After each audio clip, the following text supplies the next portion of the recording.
ایک آدمی ہے اگر بے عقل ہے تو نہ اس کا نکاح ہو سکتا ہے۔ صحابہ اکرام ایک ساتھ جمع تھے، انہوں نے شراب پی، اور ان میں سے حضرت علی رضی اللہ تعالیٰ نے بھی تھوڑی سی شراب پی اور نماز پڑھانے کے لیے کھڑے ہو گئے۔ جب نماز پڑھانے کے لیے کھڑے ہوئے تو قل یا ایھا الکافرون کی صورت کے اندر الٹا کر دیا، بالکل اس طرح کی غلطی کی جس سے کفر لازم آنے لگا۔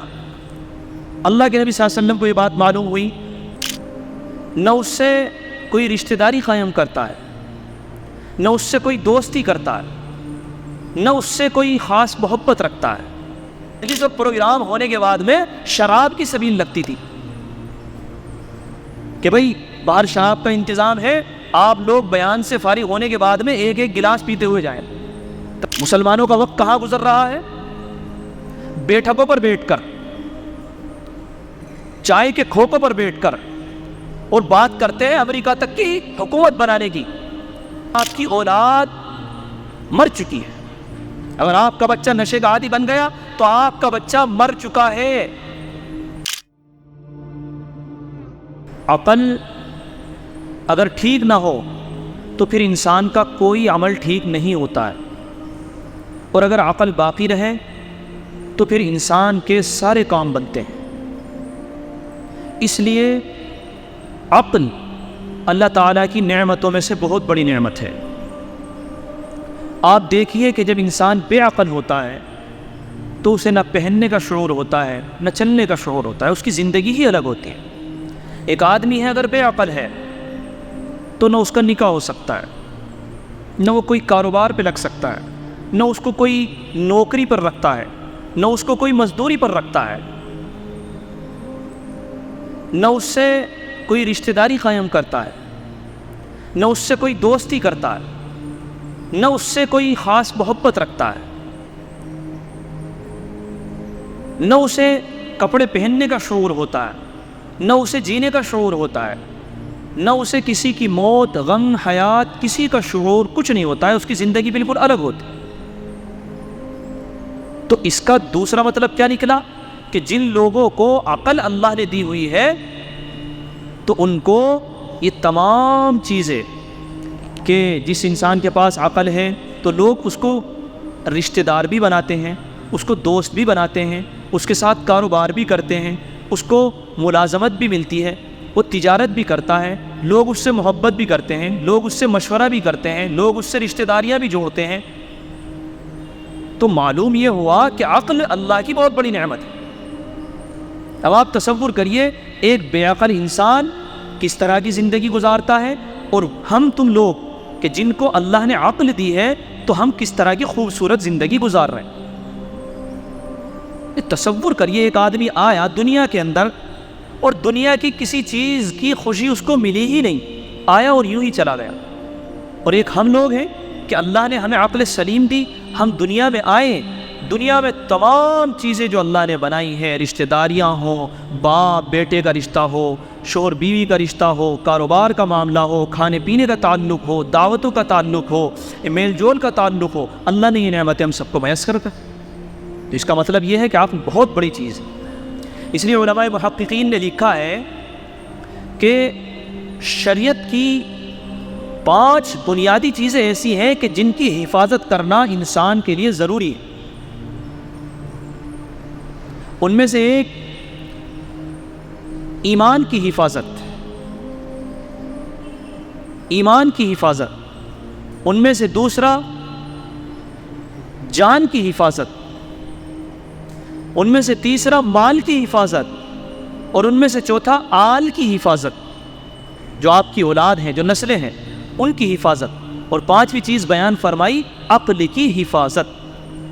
کیونکہ اگر عقل نہیں ہے، دیکھیے جب ان 5 چیزوں کو گنوایا تو جب کہا کہ ایمان کی حفاظت، دوسرے نمبر پہ کہا جان کی حفاظت، تو جان کے اندر عقل بھی آ گئی تھی، لیکن کسی چیز کو عام سے نکال کر خاص طریقے سے بیان کرنا تو یہ مقصد ہوتا ہے کہ یہ کوئی اہم چیز ہے۔ تو جان کی حفاظت، مال کی حفاظت، آن اولاد کی حفاظت، سب چیز آ گئی، لیکن پھر عقل کو الگ سے بیان فرمایا کہ عقل کی حفاظت۔ یہ شریعت کی جو 5 بنیادی چیزیں ہیں ان میں سے یہ 5 چیزوں میں سے ایک ہے عقل۔ تو اس سے بھی معلوم ہوتا ہے کہ عقل کوئی چھوٹی موٹی چیز نہیں ہے، اللہ کی بہت بڑی نعمت ہے۔ اسی لیے اسلام نے ان چیزوں کو کہ جن سے عقل خراب ہوتی ہے، جن سے عقل برباد ہوتی ہے، ایمان والوں کو قرآن کریم کے اندر اس کے متعلق جا بجا تھوڑا تھوڑا لوگوں کو سمجھایا اور اس سے بچنے کے لیے تاکید فرمائی۔ اب عقل خراب ہوتی کیسے؟ عقل خراب ہوتی ہے نشے سے، کہ جب انسان اچھا خاصا ہو لیکن وہ نشہ کر لے تو نشہ کرنے کے بعد میں اس کی یہ اللہ کی بہت بڑی نعمت جو عقل ہے یہ خراب ہو جاتی ہے۔ جب تک اسلام نہیں آیا تو عرب کے اندر شراب پینے کا بہت مزاج تھا، شراب عام تھی، شراب کی باقاعدہ ایسے تجارت ہوتی تھی جیسے ہمارے یہاں موسمی کا جوس بکتا ہے، کوئی عیب نہیں سمجھا جاتا تھا۔ چلتے پھرتے بھائی ذرا ایک گلاس بناؤ، گلاس لیا اور پی گئے، کوئی عیب ہی نہیں، اتنا عام تھی شراب۔ اب جو چیز رگوں کے اندر بسی ہوئی ہو، جو عقل پر چھائی ہوئی ہو، اس کو اگر آپ یہ چاہیں کہ ہم کہہ دیں کہ بھئی اس کو چھوڑ دو، ختم کر دو، یہ ختم ہو جائے گی، نہیں ہوتا ہے۔ جو چیز عقل پر چھائی ہوئی ہو، دلوں میں بسی ہوئی ہو، طبیعتوں کے اندر بسی ہوئی ہو، تو اس کو چھوڑنا اتنا آسان نہیں ہوتا ہے۔ یہاں تک لکھا ہے علماء نے کہ اگر مذہبی تقریبات ہوتی تھیں، یعنی جیسے ہمارے یہاں جلسہ ہوتا ہے نا، اگر جلسہ بھی کوئی ہوتا تھا، دینی محفل بھی کوئی ہوتی تھی، تو اس میں بھی باہر جیسے ہمارے یہاں لسی کا سبیل لگاتے ہیں نا کہ بھائی پروگرام کے بعد لسی کا انتظام کیا ہے، پروگرام کے بعد جو ہے باہر ٹھنڈے پانی کا انتظام کیا ہے، تو باقاعدہ دینی مجلس اور پروگرام ہونے کے بعد میں شراب کی سبیل لگتی تھی کہ بھئی باہر شراب کا انتظام ہے، آپ لوگ بیان سے فارغ ہونے کے بعد میں ایک ایک گلاس پیتے ہوئے جائیں۔ تصور کریے آپ کیسی بسی ہوئی ہوگی زندگی میں، سمجھ رہے ہیں آپ؟ اتنی زیادہ رچی بسی ہوئی تھی۔ تو پھر اللہ نے ایک مرحلے میں اس کی قباحت کو بیان فرمایا کہ بھائی یہ چیز بیکار کی چیز ہے، یہ خراب چیز ہے، اس سے ایمان والوں کو دور رہنا چاہیے۔ شراب کو 3 مرحلوں میں حرام فرمایا۔ پہلے ہلکے انداز میں کہہ دیا تاکہ لوگوں کے دلوں پر یہ بات چھا جائے کہ یہ نشے کی جو چیز ہوتی ہے یہ ایک بیکار کی چیز ہے، ہم نے جو اتنا عام کر رکھا ہے اس کو ہمیں اس سے بچنا چاہیے۔ پھر دوسرے مرحلے میں یہ ہوا کہ بالکل کلی طریقے سے حرام نہیں کی گئی، چلتی رہی، تھوڑی تھوڑی، کچھ لوگ بچے، کچھ استعمال کرتے رہے۔ دوسرے مرحلے میں یہ ہوا کہ صحابہ اکرام ایک ساتھ جمع تھے، انہوں نے شراب پی، اور ان میں سے حضرت علی رضی اللہ تعالیٰ نے بھی تھوڑی سی شراب پی اور نماز پڑھانے کے لیے کھڑے ہو گئے۔ جب نماز پڑھانے کے لیے کھڑے ہوئے تو قل یا ایھا الکافرون کی صورت کے اندر الٹا کر دیا، بالکل اس طرح کی غلطی کی جس سے کفر لازم آنے لگا۔ اللہ کے نبی صلی اللہ علیہ وسلم کو یہ بات معلوم ہوئی تو اللہ نے قرآن کریم کی آیت نازل فرمائی اور اس کی حرمت کو اور پختہ کیا کہ بھئی اس سے بچنے کی ضرورت ہے۔ یا ایھا الذین آمنوا لا تقربوا الصلاۃ وانتم سکارى، کہ ایمان والو جب تم نشے کی حالت میں ہو تو نماز کے قریب بھی مت آؤ۔ ابھی بھی اللہ تعالیٰ نے پورے طریقے سے حرام نہیں کیا۔ پھر تیسرا مرحلہ آیا، تیسرے مرحلے کے اندر بھی ایسا ہی ہوا کہ چند لوگوں نے شراب پی اور شراب پینے کے بعد میں آپس میں جھگڑا ہو گیا صحابہ کرام میں، یہاں تک کہ ایک کوئی بڑی ہڈی تھی وہ ایک دوسرے کے سر میں مار دی، اس سے چوٹیں لگ گئیں، ان کے سروں میں خون لہو لہان ہو گئے۔ اب اللہ کے نبی صلی اللہ علیہ وسلم نے دعا کی کہ اے رب کریم اس کی صراحتاً حرمت کو نازل فرما دیجئے۔ اللہ رب العزت نے پھر تیسرے مرحلے کے اندر اس کو رجس کہہ کر کے ہمیشہ کے لیے شراب کو حرام کر دیا کہ اب آنے والے دنوں میں قیامت تک شراب کو حرام کر دیا گیا ہے، اور یہ اتنا خطرناک اور سنگین جرم ہوگا کہ اگر کوئی آدمی نشہ کرتا ہے، شراب پیتا ہے، تو پھر اس کے لیے بڑی سخت وعیدیں اللہ کے نبی صلی اللہ علیہ وسلم نے بیان فرمائی۔ اب صحابہ اکرام کا شوق بھی دیکھیے کہ جب شراب کو بالکل کلی طریقے سے حرام کر دیا تو صحابہ اکرام نے تمام شراب کو ایک طریقے سے دھکیل دیا کہ ختم کرو۔ جب اسلام کا حکم آ گیا، اللہ کے رسول صلی اللہ علیہ وسلم نے ہم لوگوں کو منع کر دیا، آج کے بعد سے شراب ختم۔ دیکھیے گناہوں سے بچنے کے لیے کام کرنے کی ضرورت نہیں ہوتی ہے، صرف ہمت کرنے کی ضرورت ہوتی ہے۔ کام کرنے کی ضرورت تو گناہ کرنے کے لیے آپ کو کام کرنا پڑتا ہے۔ اگر آپ کو گناہ کرنا ہے تو عمل کرنا پڑے گا، لیکن گناہوں سے اگر بچنا ہو تو عمل کرنے کی ضرورت نہیں، صرف دل میں ارادہ کر لینا ہے کہ مجھے نہیں کرنا۔ لیکن اگر گناہ کرنا چاہتے ہیں تو باقاعدہ اس کے لیے سوچنا پڑے گا، فکر لگانی پڑے گی، عمل کرنا پڑے گا، تب جا کر کے کام میں ملوث آپ ہوتے ہیں۔ لیکن اگر آپ کو یہ سوچنا ہو کہ مجھے فلاں کام نہیں کرنا، تو اس میں کچھ کرنے کی ضرورت تھوڑی ہے، صرف سوچ لینا ہے کہ نہیں کرنا بس۔ تو اس لیے جو انسان چاہتا ہو کہ یار مجھے گناہوں سے بچنا ہے، تو بس وہ اس سوچ کو گہرا کر لے کہ بس نہیں کرنا ہے تو نہیں کرنا ہے۔ یہاں تک کہ ایک صحابی باہر سفر پر گئے ہوئے تھے، کیونکہ باقاعدہ شراب کی تجارت ہوتی ہے۔ میں بتایا نا، جیسے ہمارے یہاں سمجھ لو موسمی کا جوس بک رہا ہے، تو اس طرح موسمی کی جیسے تجارت ہوتی ہے، آتا جاتا ہے نا، تو اس طریقے سے باہر سے شراب خرید کے لے کر آتے جاتے اس طریقے سے۔ تو ایک صحابی مدینے میں پہنچے، ان کو معلوم ہوا کہ بھائی تم شراب خرید کے لے گئے ہو، شراب تو حرام ہو چکی ہے۔ وہ اللہ کے نبی صلی اللہ علیہ وسلم کے پاس گئے، انہوں نے معلوم کیا کہ کیا شراب حرام ہو چکی ہے، کہ ہاں یہ شراب حرام ہو چکی ہے، اب ایمان والوں کے لیے اس کا پینا حرام ہے۔ بہرحال آگے تفصیل ہے، انہوں نے اس شراب وغیرہ کو اسی طرح پھینک دیا، ختم کر دیا۔ پھر اللہ کے نبی صلی اللہ علیہ وسلم نے بیان فرمایا ہے کہ وہ انسان جو شراب، اور ایک بات اور سنیے، خیر آگے حدیث میں آ رہا ہے، میں اس کو بتاتا ہوں۔ جو انسان شراب پیے اور شراب کے نشے میں رہے، اور شراب کے نشے میں ہی اس کو موت آ جائے، تو بیان فرمایا کہ وہ ایمان والا ہونے کی حالت میں نہیں مرے۔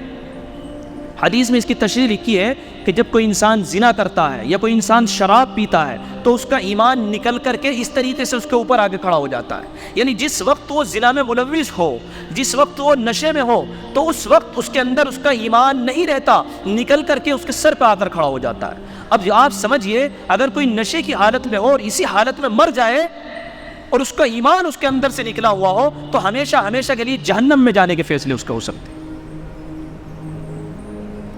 دو طرح کے لوگ ہیں، دو طرح کے لوگ ہیں، ایک تو وہ جو شراب پینے والے ہیں، اور ایک وہ لوگ جو شراب نہیں پیتے ہیں۔ ان تمام باتوں کے اندر دونوں لوگوں کے لیے میسج ہے کہ جو شراب نہیں پیتے ہیں وہ اس پر پختہ اور جمے رہیں ان وعیدوں کو سن کر کہ نشے کے قریب بھی نہیں جانا ہے، اور دوسرے لوگ جو شراب اور نشے میں ملوث ہیں ان کے لیے یہ میسج ہے کہ وہ رکیں، اپنے آپ کو روکیں اور یہیں پر بند لگائے۔ اور جب بندہ بچنے کا ارادہ کر لیتا ہے تو اللہ تعالیٰ اس کے لیے راہیں آسان فرما دیتے ہیں۔ چند دن پریشانی ہوتی ہے لیکن پھر اللہ آسان فرما دیتے ہیں۔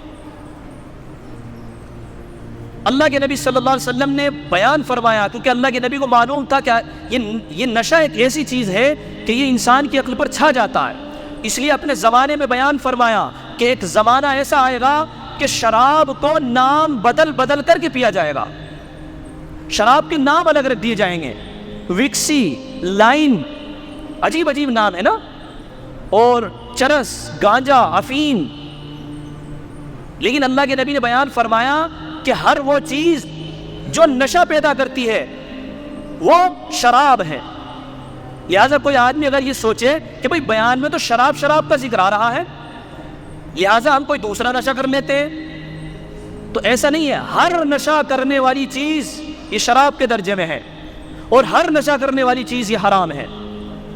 اس لیے اگر کسی کے ذہن میں یہ وسوسہ ہو کہ صرف شراب حرام ہے، دوسری چیزوں کا نشہ ہم کر سکتے ہیں، نہیں، اصل مقصد نشہ حرام ہے، چاہے وہ جس چیز سے بھی کیا جائے۔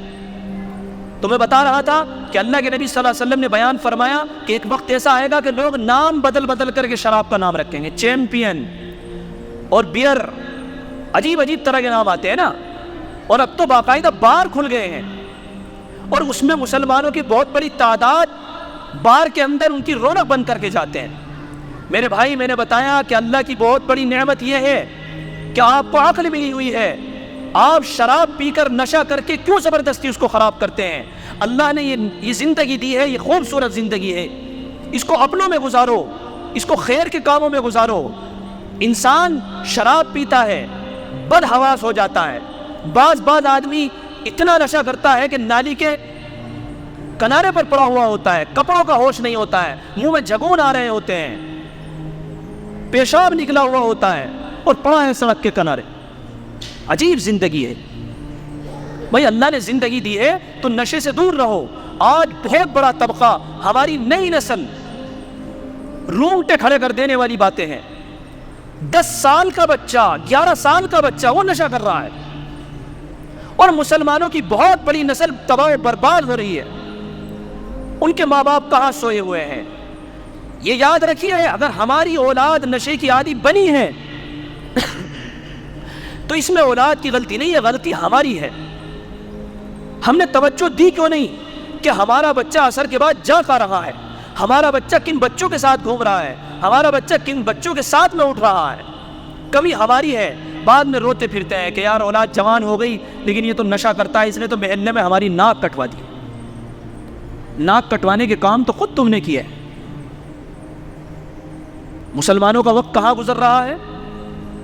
بیٹھکوں پر بیٹھ کر، چائے کے کھوکوں پر بیٹھ کر، اور بات کرتے ہیں امریکہ تک کی حکومت بنانے کی۔ اب تو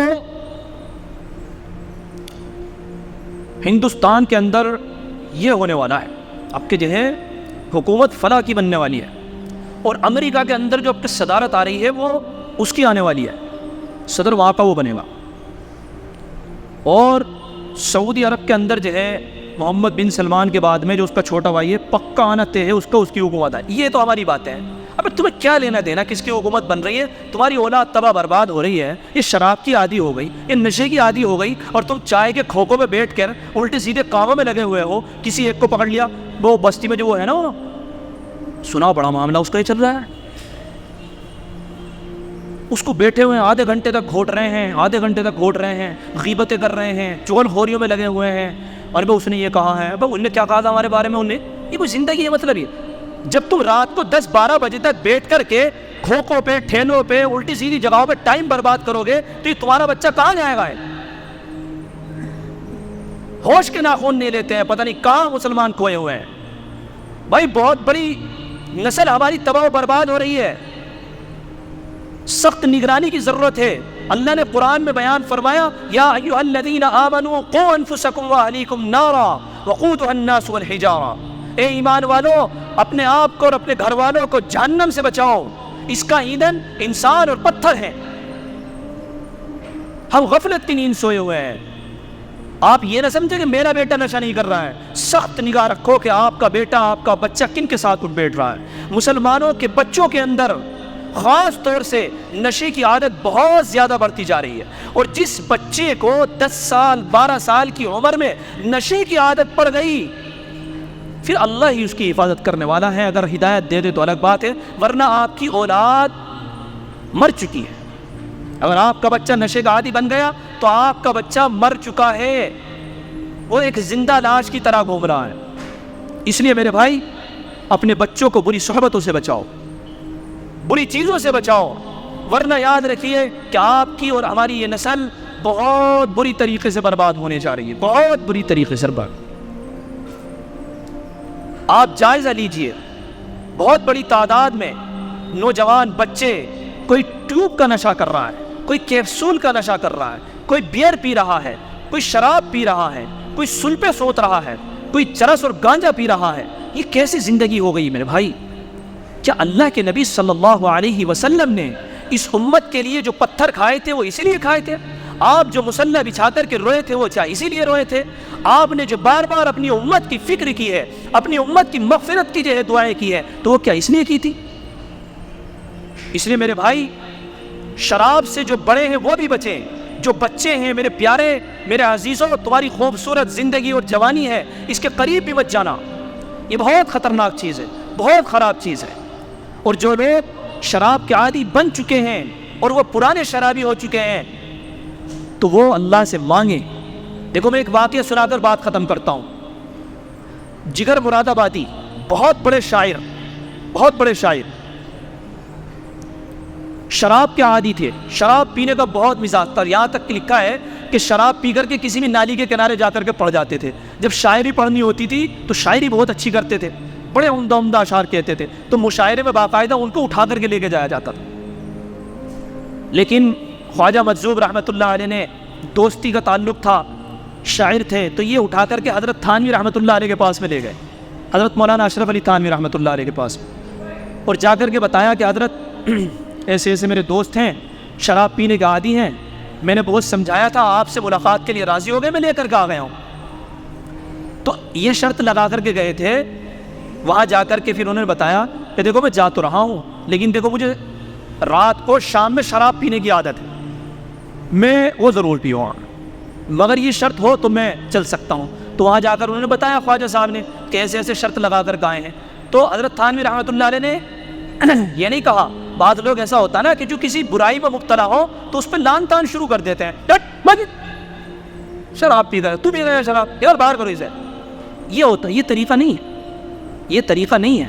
ایسا انسان جو نشے کا عادی ہوا ہو تو اسے ضرور کہیں نہ کہیں دنیا میں ٹھیس لگی ہوئی ہے، وہ کہیں نہ کہیں محبت کا متلاشی ہے، وہ کہیں نہ کہیں عزت کو تلاش کرتا ہے۔ تو حضرت تھانوی رحمۃ اللہ نے کہا دیکھو بھائی، جو یہ خانقاہ ہے وہاں پر تو اللہ کی عبادت ہوتی ہے، اللہ کا ذکر ہوتا ہے، وہاں پر تو آپ کو پینے کی اجازت نہیں ہے، یہ میرا کمرہ ہے، آپ اگر پینا چاہیں تو آپ یہاں سو جائیں اور آپ اس میں پی سکتے ہیں۔ اب بظاہر کوئی آدمی کے گیا بتاؤ مولانا اور شراب پینے کی اجازت دے رہے ہیں، لیکن اللہ والوں کی حکمتیں الگ ہوتی ہیں۔ بہرحال شراب تو رکھی پاس میں، لیکن جب رات میں دیکھا کہ سونے کا وقت ہوا تو وہاں تو خانقاہوں میں اللہ کا ذکر ہو رہا ہے، اللہ سے دعائیں مانگی جا رہی ہیں، تلاوت ہو رہی ہے، قرآن پڑھا جا رہا ہے۔ اب یہ اٹھ کے دیکھ رہے ہیں کہ یہ کیا کر رہے ہیں۔ اب اٹھتے اور دیکھتے کہ بھائی یار یہ سب لوگ اللہ کو پکار رہے ہیں، یار میں شراب پیوں، یار ٹھیک نہیں لگ رہا مجھے۔